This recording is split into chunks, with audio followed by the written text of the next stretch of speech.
Hello and good morning or good afternoon, depending on where you're joining us from, and welcome to this exciting and very timely episode of Carbon Experts Live. This is our series of discussions with thought leaders across the industry to get their views on current topics and trends.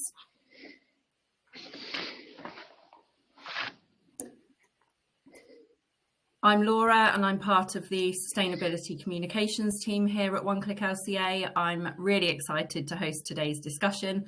We've had an incredible amount of interest in this topic, so I'm keen to get going and introduce our speakers to you. I'm joined today by two biodiversity experts who are looking forward to digging into the topic with you all. We have James Thornton, our biodiversity product specialist here at One Click LCA, and we're joined by Emily Cole, a PhD student at Southampton University, biodiversity enthusiast and ex-DEFRA Biodiversity Net Gain policy advisor. And just a quick nod to our production team as well, April and Asha. You can't see them, but they are there behind the scenes, ensuring that everything runs smoothly today. And they'll also be moderating today's live Q&A session, which takes place later on in the hour.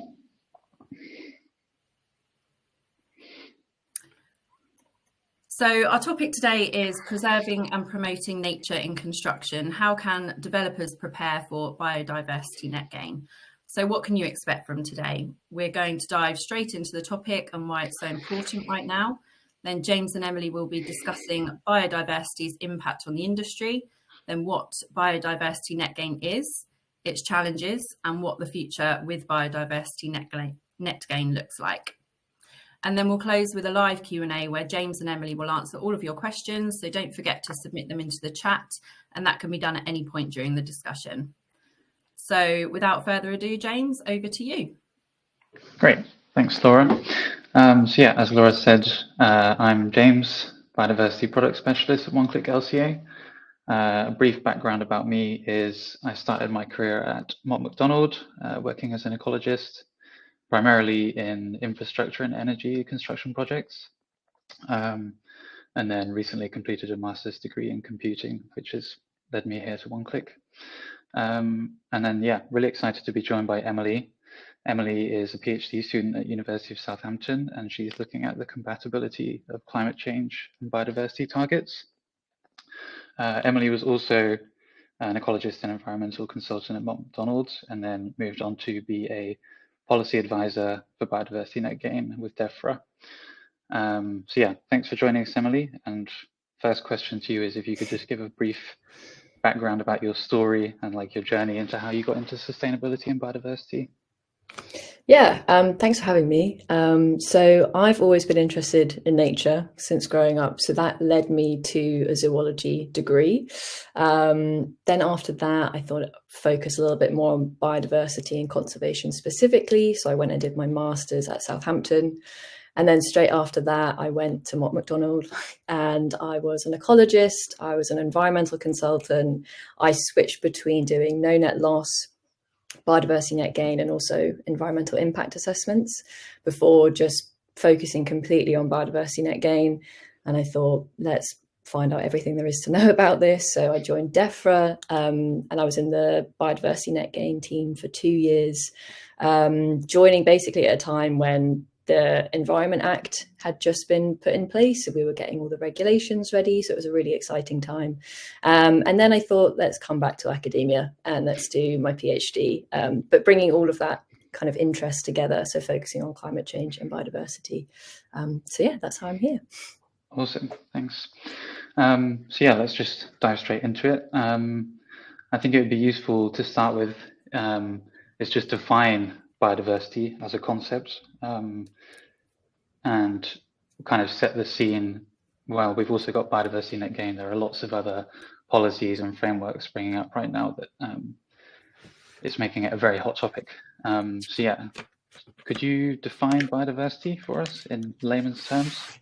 Yeah, so biodiversity is basically, I consider it all living things. So it can be plants and animals, everything that's kind of in a simple term, our natural world. But it doesn't need to be everything that's kind of hidden away in these kind of big habitats that you kind of see on TV. It's kind of all around us. And that's the bit that I'm really interested in. So specifically, so biodiversity in cities and everything like that, because it's everywhere. You just kind of have to look for it. So that is sort of biodiversity to me, and all the benefits that come with it. So whether it's just I can enjoy it on a walk, or it's food, or it's helping air quality, things like that. There's so many benefits that we get from it that you can't really see. So it's quite a difficult thing to value, which I guess is where Biodiversity Net Gain comes into it. So we are just looking at the habitats specifically when we're looking at Biodiversity Net Gain and measuring that. Yeah, it's quite an all-encompassing term, I guess. It's the things that you see, as you say, but then the things you don't see, all the processes and the things that join this big web together.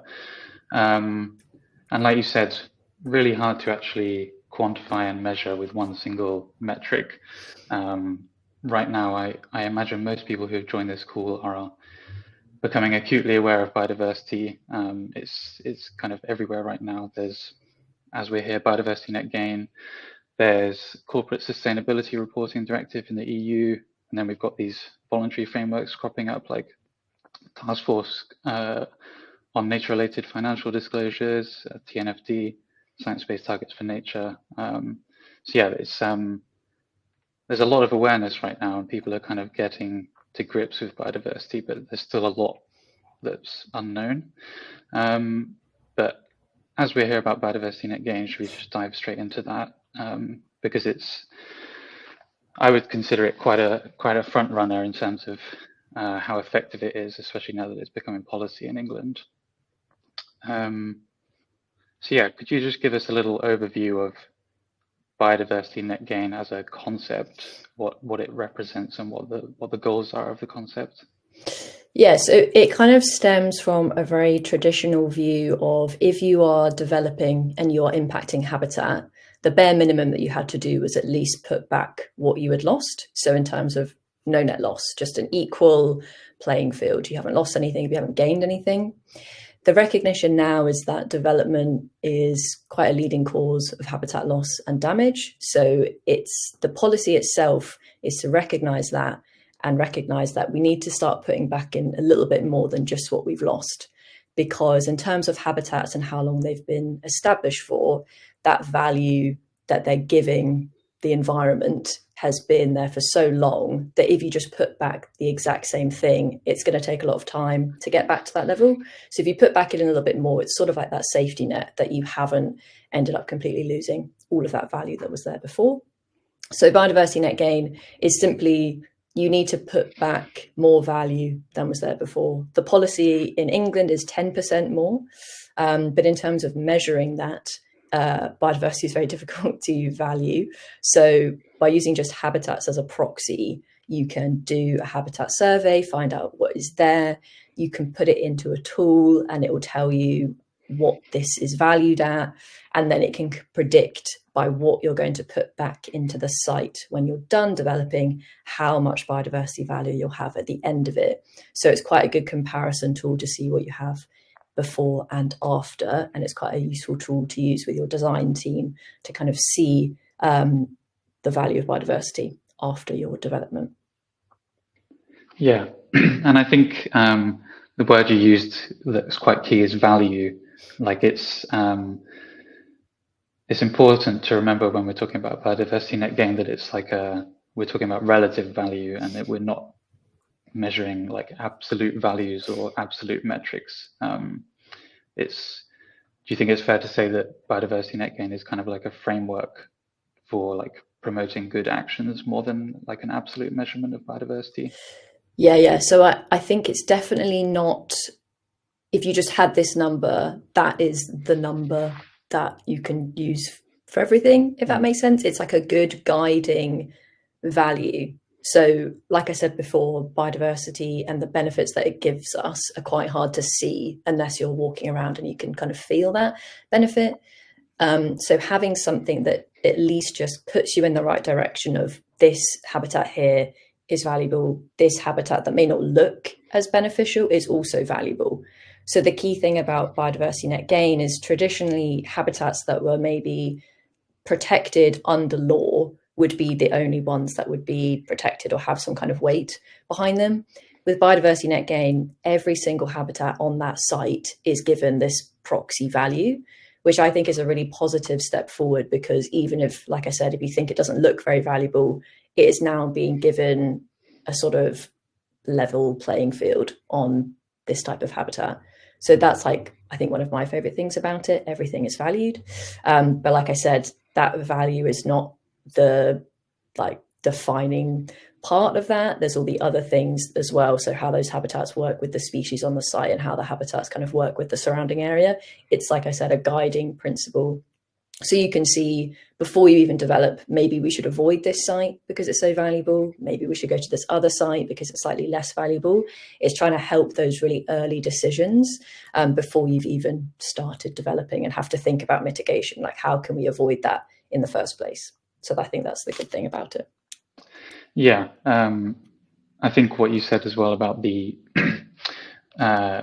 giving every single thing a value is really good, because lots of development is targeted to like urban areas, brownfield sites, which to many people who are not familiar with biodiversity kind of look like an easy solution. Like, there's no biodiversity there, it's all concrete, etc. But in the biodiversity net gain framework now, those sites are recognized, that not always, but they can have a lot of value for biodiversity, and they're quite complex habitats, especially when they've been left for a long period of time. Yeah, definitely. I think I've always seen, examples where you may not think a small scrubby habitat is the most biodiverse habitat. Most people tend to think of woodlands in this country as like being the best, like wetlands and things like that. But just having something that says this scrub is really important, it's supporting this really rare species, so we need to put back in more of this and not get rid of it. So the development afterwards has lots of this habitat and even more. So it ends up being more beneficial because you've taken that into consideration and not just kind of written it off as this not very nice looking habitat sometimes, but it is serving a purpose. So you should keep that and do a lot more of it afterwards as well. So a good part for nature recovery as well, if you can keep those habitats and add a little bit more to them afterwards, that's like the ultimate goal. And then quite a key discussion that goes around at the moment related to nature recovery is this on-site versus off-site gain or compensation. I suppose there's arguments for both directions, but yeah, if you could give your thoughts about whether on-site versus off-site should be prioritized. What do you feel about that?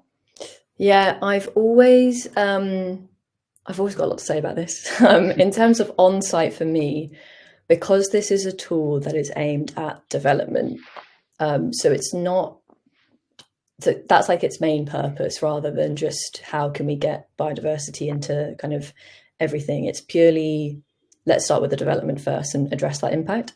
So if you were developing on a site, I think if you're losing biodiversity from that site, the priority would be to put back in the biodiversity that was on that site and a bit more. Because I've always linked it with, if there were existing communities that were enjoying that biodiversity, they had those benefits, they shouldn't be the ones to lose those benefits to a site further away. So my priority would always be try and get it on site as much as you can. Ideally pick a site where you're not losing too much biodiversity in the first place. So don't develop in a woodland, for example, in a simple situation. In terms of the offsite, there are obviously arguments that in some small urban locations, putting back in biodiversity is more difficult. So if you could put a lot more offsite in a larger, more strategic location, surely that's beneficial for biodiversity. And in some cases, yes, it is. But like I said, because it's development, and if we're like shifting biodiversity that was serving a purpose somewhere to elsewhere, I think that can be quite complicated as well. And I think, like I said, yeah, keeping it in that place where those benefits were in the first place, and not just shifting it. It always links to sort of access to nature as well. I can kind of link all the well-being things and that kind of aspect as well. But yeah, it's it's a decision to weigh up, but the policy here is priority is on site. If you can't do it on site, you can top up off site, and that's where you can start looking for those good strategic locations. But I don't think the first decision should be, let's just put it all off site and do it there. I think that gets a bit complicated as well. Yeah, definitely.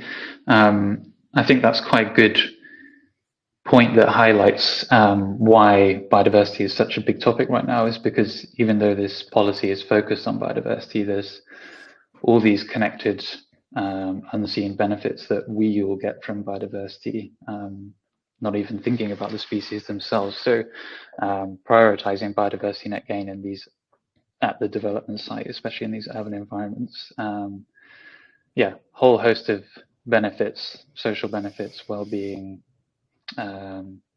climate change, resilience, etc. So while I don't think that's kind of embedded into the policy of the framework, I assume it was kind of thought about when prioritizing on-site development was the guiding principle.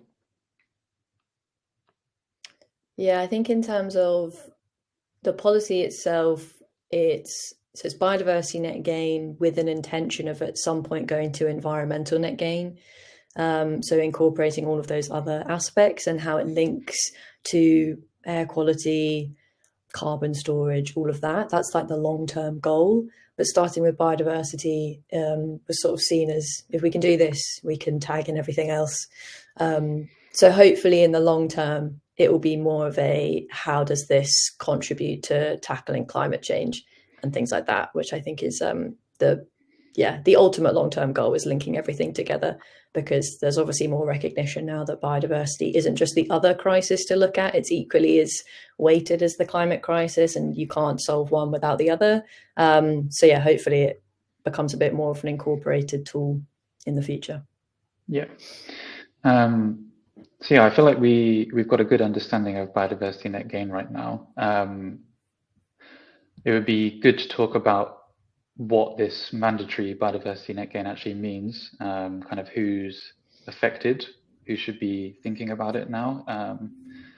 So could you give us a little introduction into the mandatory biodiversity net gain and how we kind of got here? Yep. So it was decided that net gain would become mandatory back in 2019. So from there's been various consultations about how it will work, what the policy would look like, what people need to do. And that has been happening since, I guess, when I joined end of 2021, and just kind of getting everything ready for 2024. So once the Environment Act came in 2021, we had a few years to get everything ready. And this is where we are now. So on the 12th of February, it will become mandatory.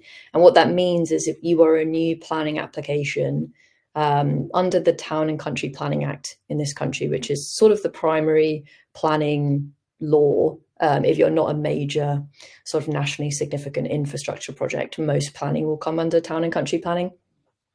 So there's a few exemptions, like for particularly like really, really small patches of impact. And there's a couple of other exemptions as well, but most new development will come under this rule. So essentially what that means in terms of getting prepared is, ideally, you would think about net gain a lot earlier in the development process.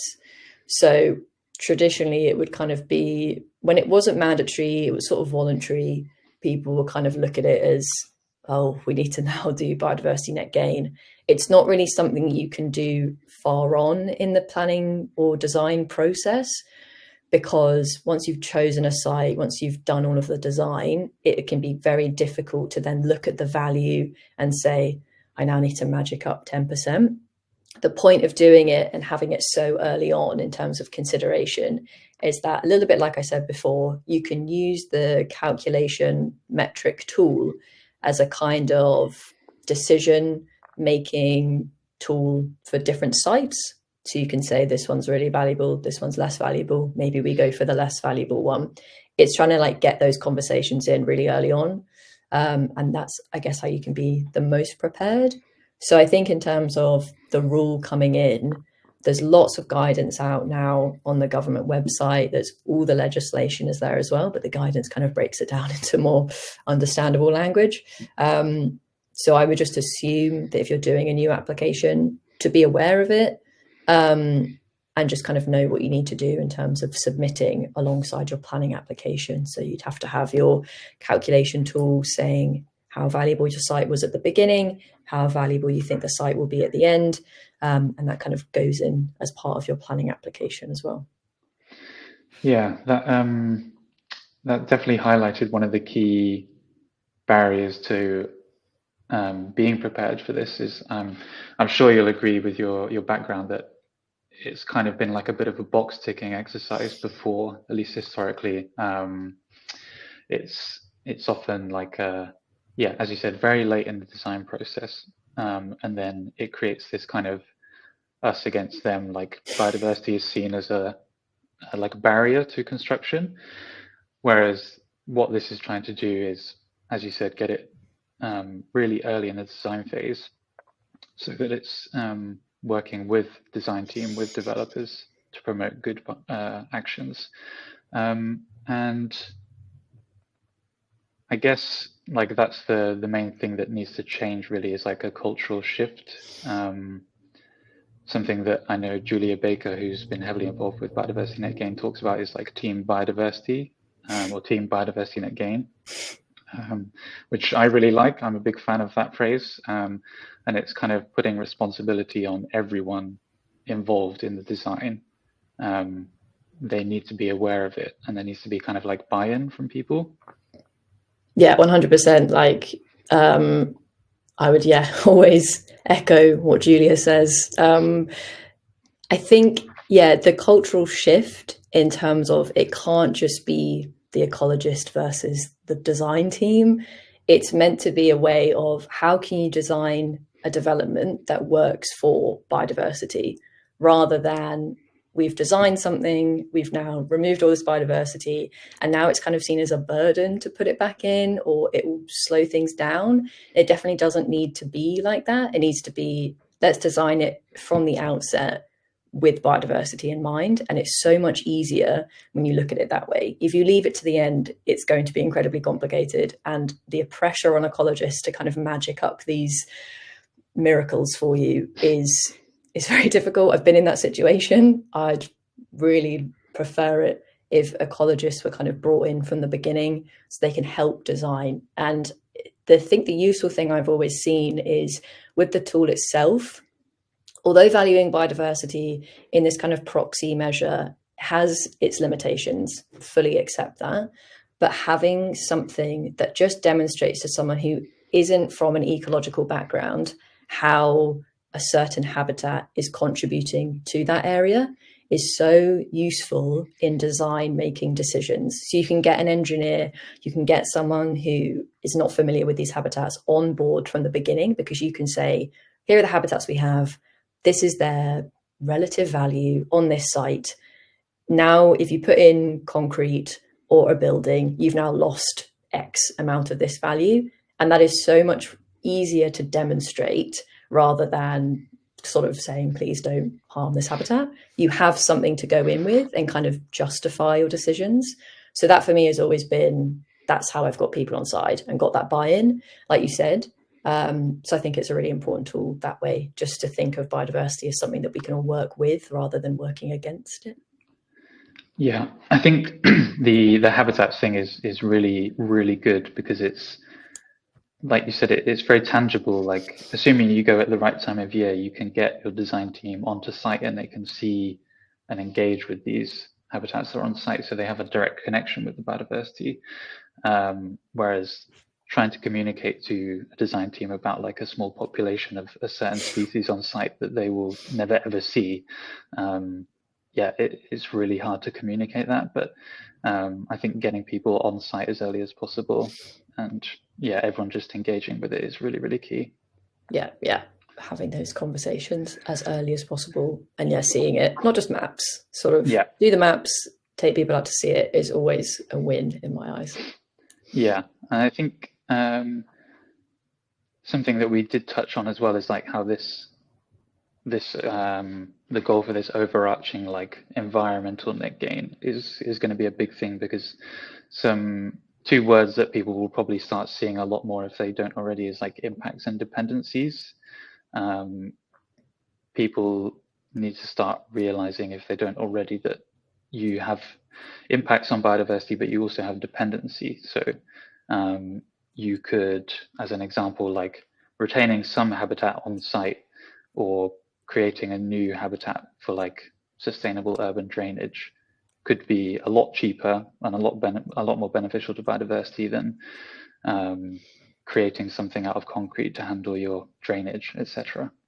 Yeah, I think if we can get to a stage where we can demonstrate all of those benefits together in an easy tool that is easily understandable by non-experts as well, I think that's the key thing. If you can get people who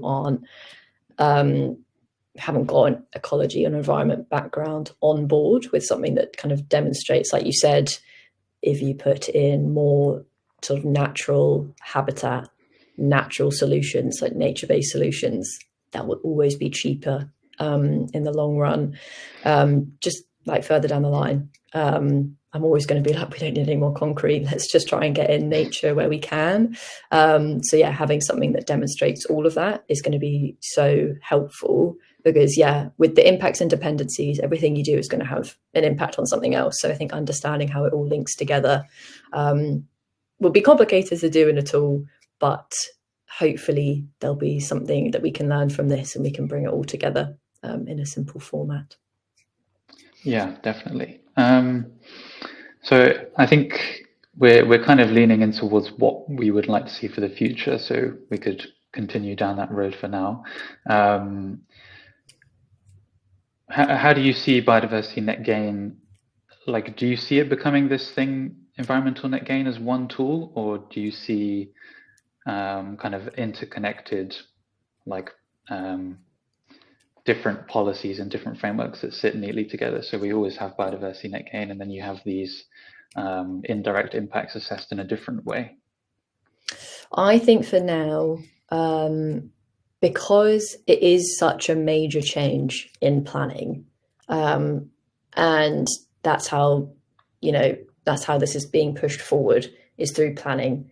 So I think for now, it will be good to stay as biodiversity net gain, get people on side, get people to understand it.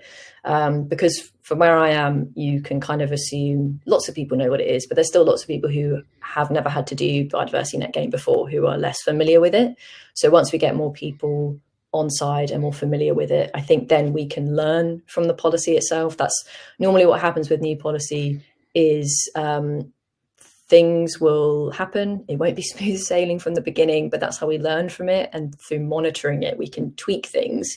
And I think that's what will happen for the next couple of years. It will be a big learning curve for a lot of people, and that's fine. That's how a lot of the current policies we have now have come into place. It takes a little bit of time to get used to it.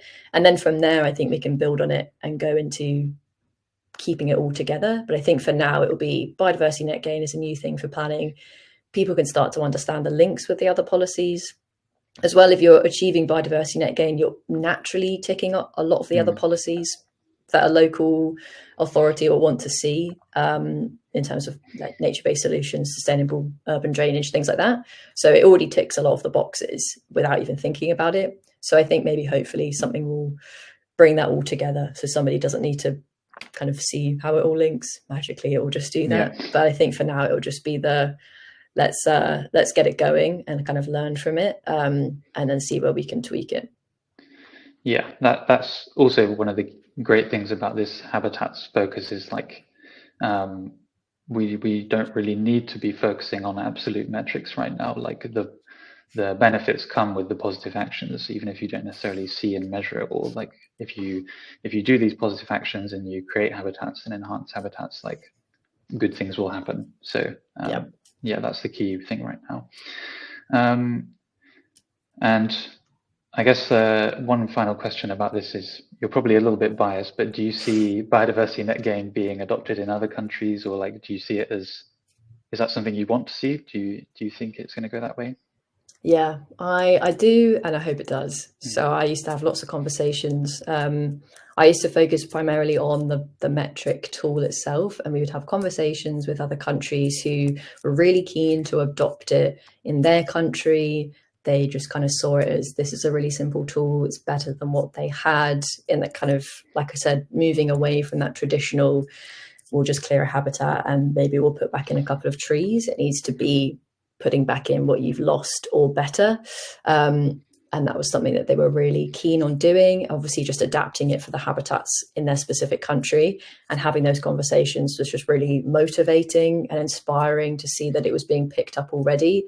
And hopefully we can all learn from each other in terms of how this country has adopted it and how another country has adopted it. So yeah, I think it's a really exciting space to be in, with this really transformative policy that kind of everyone seems to be mostly getting on board with, and kind of understanding that we need to start doing a little bit more for biodiversity and not just clearing and putting back in kind of less habitat than we've been taking away, because yeah, we need to start moving towards nature recovery now and preventing biodiversity loss. So it's really positive to see that others have started to pick it up as well. Yeah, and I suppose a question to follow up with that is that for maybe those people who aren't ecologists, they might assume that they could just pick up the tool and use it in their country. But I suppose it's worth highlighting like the background work that's gone into it, how it makes it specific to England. Yeah, so the habitats that are used in our tool is based on UK habitat classification. It used to be based on phase 1 habitats, which was another classification tool used here. It got updated in one of the previous versions. It's a slightly easier kind of all-encompassing classification. So yeah, it would be, if you were to pick it up in another country, that's the first thing you need to look at, the habitats. And in terms of the initial value that habitats are given, it's called distinctiveness. So it's based on how rare they are, how easy this habitat is to recreate. So a habitat in our country may be particularly rare, but in another country, it may be very common. So the value there would need to be adjusted. So that's why it's something to look at, because you could be overvaluing it or undervaluing it if you were to pick it up and run with it in a different country. So that's the first thing we always said to people: look at that, look at the rarity, is it protected, all that kind of information, and then you could start adjusting it for your country. Yeah, I think it's actually a lot bigger than maybe people realize. The differences, like for clarity, like Biodiversity Net Gain is about to be enforced in England, but is not in Scotland. To maybe the layperson, the environments in Scotland and England seem pretty similar. You would assume like the biodiversity is basically the same, but one example could be like heathland in England receiving quite a high score because it's relatively rare, whereas in Scotland, a bit more abundant and wouldn't really be valued in the same way. So it needs adapting even to countries that seem really, really similar. Yeah, definitely. And I think that's also a point for the future, is in terms of how rare a habitat is. It would be, so when the metric is working as it is, there's going to be review periods to kind of assess the rarity and how these habitats are currently performing, because especially in terms of climate change, like temperatures will change, habitats will change. We can't keep using values from the past if we're going to look at this in the future. So that's another long-term goal, is to keep reviewing it in line with, you know, how rare the habitats are, how easy they are to recreate. And that's the same for any country. Like, it could all kind of shift. So being resilient to those changes as well is something that needs to be incorporated moving forward. Yeah, definitely. But I think now that the methodology is pretty established, like, it shouldn't be, I'm not going to say it's going to be easy, but it shouldn't be too hard to keep it updated or for countries to adapt it. Like, you've got this methodology, you've got a tool, you really just need to focus on getting those habitats that are relevant to you, and you could start using it. Yeah, definitely. Yeah. Okay. Well, I think we'll wrap up this section. That was super helpful. I think we covered a lot of ground. Yeah. So yeah, if we could just go to the next slide, please, April. I'll give a really brief introduction into what One Click LCA is doing in the topic of biodiversity. So yeah, we're obviously very well established now in the LCA field, looking at carbon and other emissions. And because of everything we've been talking about, we think it's really important to start providing support for people to look at measuring and reporting on their biodiversity impacts, as well as their positive actions. So we'll be releasing a tool shortly to support Biodiversity Net Gain. The goal of that tool is to simplify this early design screening process that Emily touched upon. The tool is maybe intimidating to people who are not familiar with it. There's a lot of information, and we want people who are on One Click LCA who are really early in the design phase, comparing some options to be able to get an idea of their biodiversity net gain early on and start comparing sites. So we're going to be helping people who are not so familiar with biodiversity net gain do that. We've partnered with UK HAB, who, as Emily said, are the providers of the habitat classification system. So it fully complies with the statutory biodiversity net gain framework and all the methodology. So all of your calculations will be the same. That should be coming out shortly. It's targeted for Q1. But we've also just released our first biodiversity tool, which is shown on the screen here. This is assessing the impacts that we've discussed that aren't captured by biodiversity net gain.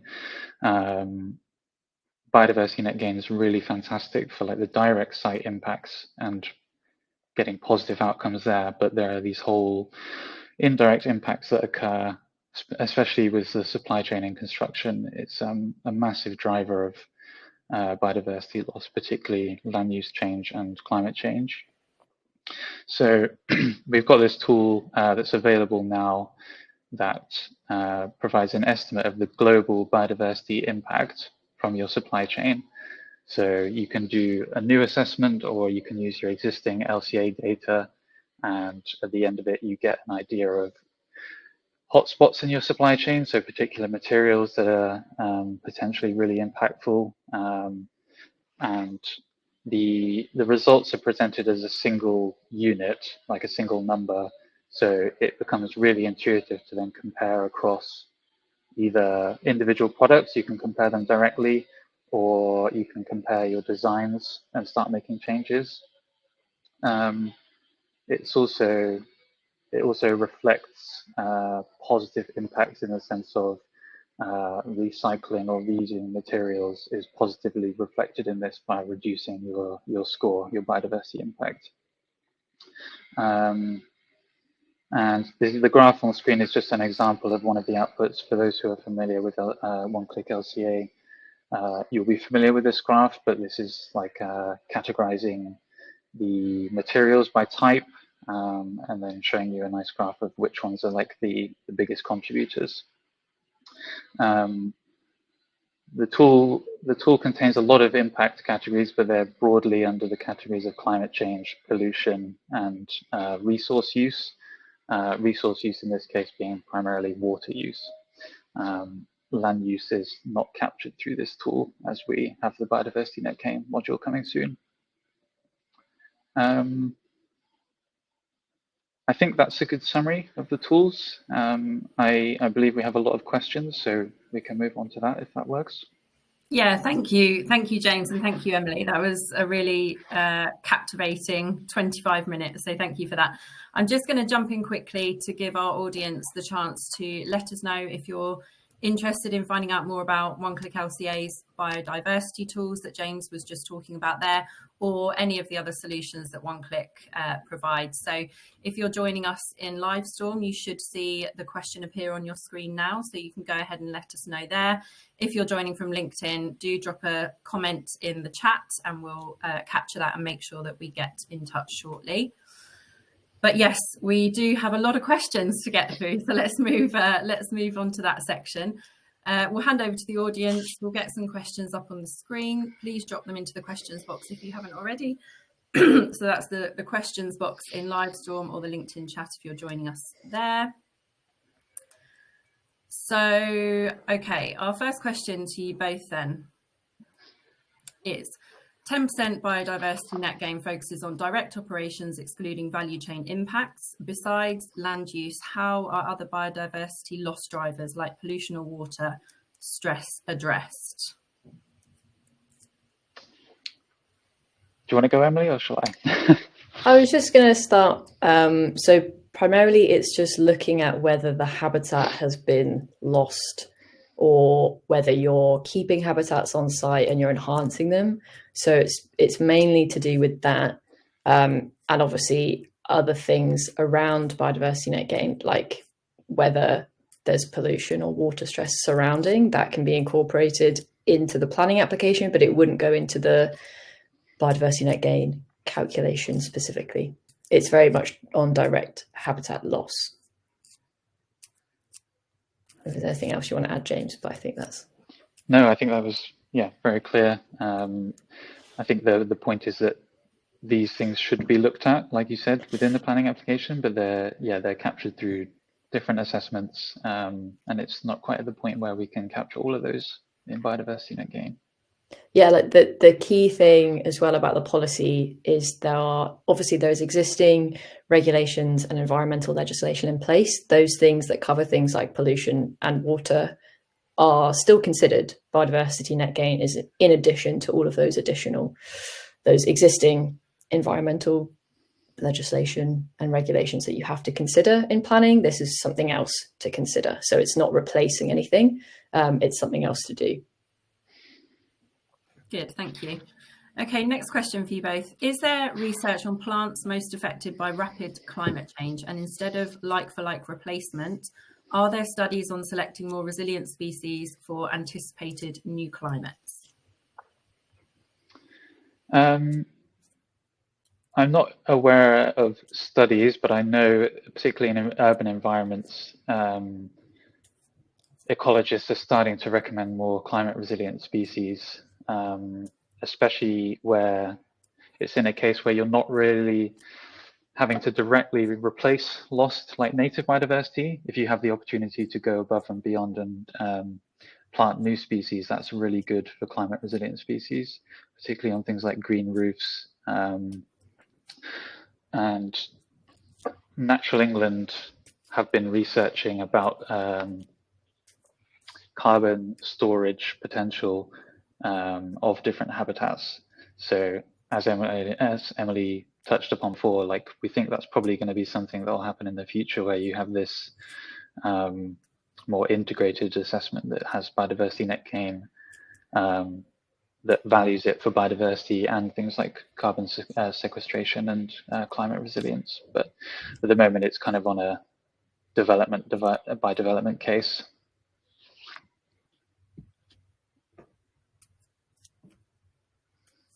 Thank you very much. Okay, so next up, can you elaborate on the complexities of off-site biodiversity relocation? What are the challenges and how can developers optimize its benefits?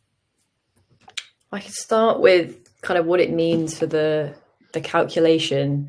So when you are assessing the value of your development site, that's your overall baseline. That's what you need to get 10% higher on. If you were to do your post-development calculation and it's all within the same site, there's no sort of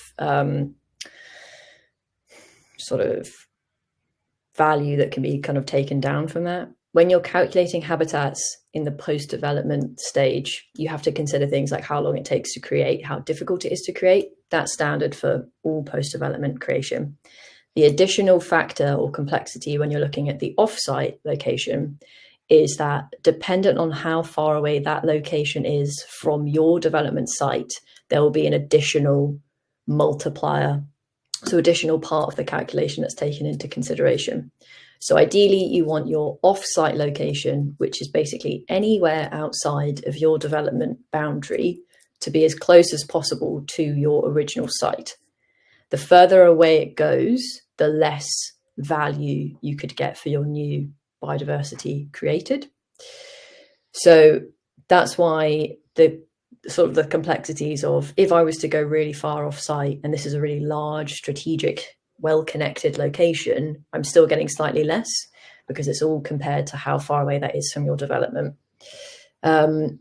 You can still do really good things. And I think based on consultations, we did reduce how harshly penalized you were for going further away, because there are biodiversity benefits to a certain location. But ideally, it's, yeah, as close as you can be to your original site. That's how you could get the most kind of value recorded in the tool. Anything to add there, James, or should we take the next question? No, that was great. Okay. Let's move on to the next one. Perfect. So next up, how do you quantify and express the economic benefits in feasibility studies for projects like wastewater treatment or industrial tech upgrades, given their indirect impact on biodiversity? Oh, that's a tough question. I think so the current tool at the moment doesn't specifically include the economic benefits. In the development of this tool, there have been previous sort of like counties within England who have picked this up and gone with it, and they've had previously made their own tool. One county, for example, so Warwickshire, they had a tool where it would demonstrate the economic benefits of keeping a habitat, of how much it would cost to lose that habitat. That's something that wasn't taken forward into this part of the tool, that's the standardized tool that everyone now needs to use. So everyone needs to use the same one that's been produced by the government. But I think moving forward, there's nothing to say that they couldn't bring that back in, or that maybe it's another tool on the side that you could use to kind of calculate the economic benefits of it. It's something that Biodiversity Net Gain wouldn't do on its own. So maybe that's a tool in the future that they bring back in as another way of kind of demonstrating those benefits. At the moment, it's purely just done on biodiversity value. Yeah. Great. James, anything? Should we move on? Yeah. Yeah. Okay, so does the Environment Act and its tools also cover marine developments and the marine environment? James, do you want to take that one? Sure. I mean, I think Emily will probably know more about it, but I am aware that a marine biodiversity net gain is like being studied. I don't know if it's actually developed right now or if it's like a feasibility study as to it. Yeah, I can Sure. kind of fill you in. So essentially, in the stage that Biodiversity Net Gain was in 2019, when they did a consultation on whether it would be mandatory, that is the stage that Marine Net Gain, or MNG, is in at the moment. So they did a consultation last year on whether that should be mandatory. I think they're still in the process of submitting the response to that and saying where the government want to go with that. But it will be hopefully an additional tool alongside Biodiversity Net Gain. So the complexities of where that kind of crossover, there's lots of stuff in the Biodiversity Net Gain guidance that says where Biodiversity Net Gain ends and where Marine Net Gain would begin, because it's all about that intertidal crossover and when it suddenly becomes marine. So those complexities are still sort of being worked through, but ideally there would be Biodiversity Net Gain happening and MNG happening at the same time. But like I said, it's a couple of years behind the stage that Biodiversity Net Gain is in. So I can't say when it will happen, but that's the ultimate goal, is that it will work alongside BNG. Great, thank you. Yeah, and also just quick to add that in BNG right now, there are like coastal and intertidal habitats. So depending on your development, that could be something that you could use already, but yeah. Yeah. Great, thank you. Okay, are there specific biodiversity net gain value requirements to meet or comply with the policy? I think the main one is the aim of it being 10% value that you need to be at or beyond. And how you get there is within the tool. We've been saying a lot of when you're losing a habitat, to put back that habitat. The way that the tool is set up is that different habitats have got those slightly different distinctiveness levels that I previously mentioned. So certain habitats of certain values have slightly different rules. If they're less valuable, easy to replicate, you could put back in whatever habitat you'd like, if it's better. The really, really valuable habitats, so the woodlands, you need to put back those habitats. You can't put back any lower. It's probably difficult to go above and beyond those habitats because they are so valuable.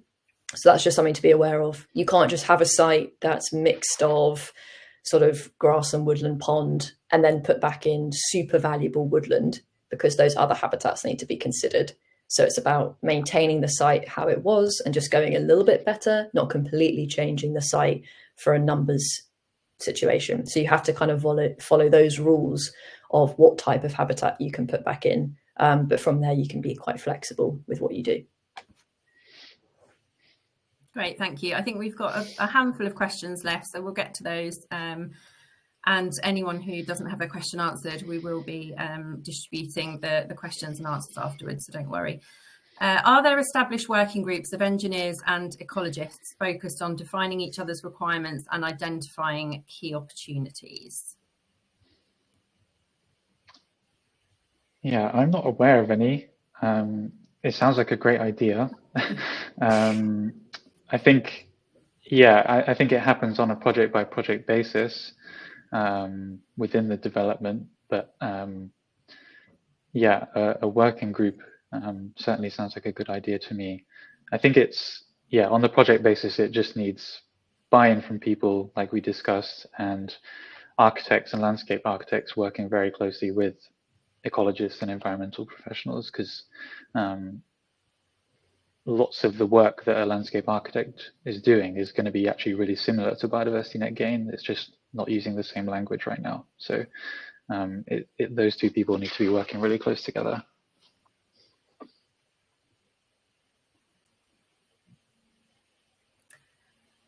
How does ongoing maintenance factor in? Are maintenance routines automatically included in habitat plans under the Biodiversity Net Gain mandate? Yeah, so when you put in your new habitats, they need to be in place for at least 30 years. So the calculation tool, when it calculates the value, will kind of consider time it takes to create, how difficult it is to create, and all of those kind of conditions that you need to meet to get that habitat to a certain level can be incorporated into your habitat management and monitoring plan. So that'll kind of keep track of it all. So it is sort of included. And yeah, it's just on the onus to kind of keep those for 30 years and go from there. Great, thank you. And I believe we're going to finish the Q&A section with this question here. So for both of you, are there established working groups? Oh, I feel like we've had this question. Okay, so maybe we're going to wrap up there unless there's any other questions, April? Nope. Okay, good stuff. So I think if we can just move back to the slides, there's just a couple of things from me as we wrap up the session. So we're nearing the end. Thank you to everyone who's joined us and for all of those questions as well. If you're keen to find out more about Biodiversity Net Gain and how One Click LCA is supporting the industry, you can scan the QR code on the screen there, which will take you through to a recent article we published, so you can find out more. We'll be adding this session recording to that page as well. And also, as I mentioned, the questions and answers from the session. So if you didn't have a question answered or you think of one after the session, that's fine. Let us know, and then we'll make sure that's included on there. And then next slide, please, April. Perfect, thank you. We also have a huge collection of other resources all about decarbonisation decarbonising manufacturing and construction. So please do check those out as well. These QR codes will take you straight to our website.